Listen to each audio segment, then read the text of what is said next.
Hi, in this video I'll show you how easy it is to add a website chat widget to any website with a small snippet of code.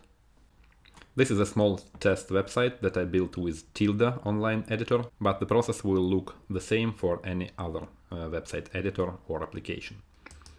I'm going to the visual builder for the website and I'm just adding a HTML code snippet here.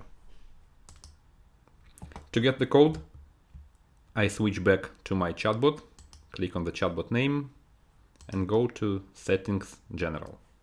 Install Pixel section will contain the code once you paste your domain address here.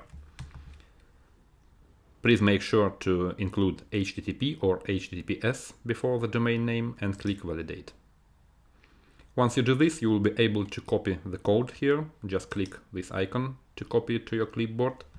And then you can switch back to your website editor and paste the code here. Save, publish the page.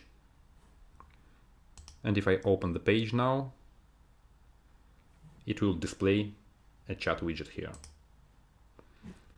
If you want to switch between native active chat widget and Facebook chat widget, just scroll down to chat widget section in chatbot settings and select Facebook Messenger widget.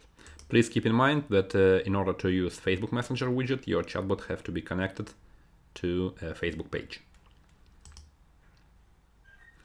Also, you can click this gear icon in the settings to customize the appearance of your chat widget, like color of the widget, font size, text color for the header, and so on.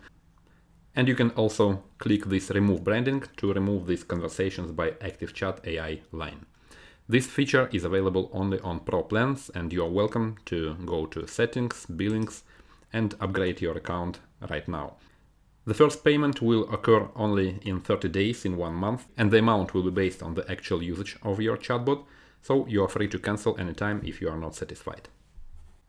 Hope that helps, and stay tuned to other videos in this onboarding series. Take care.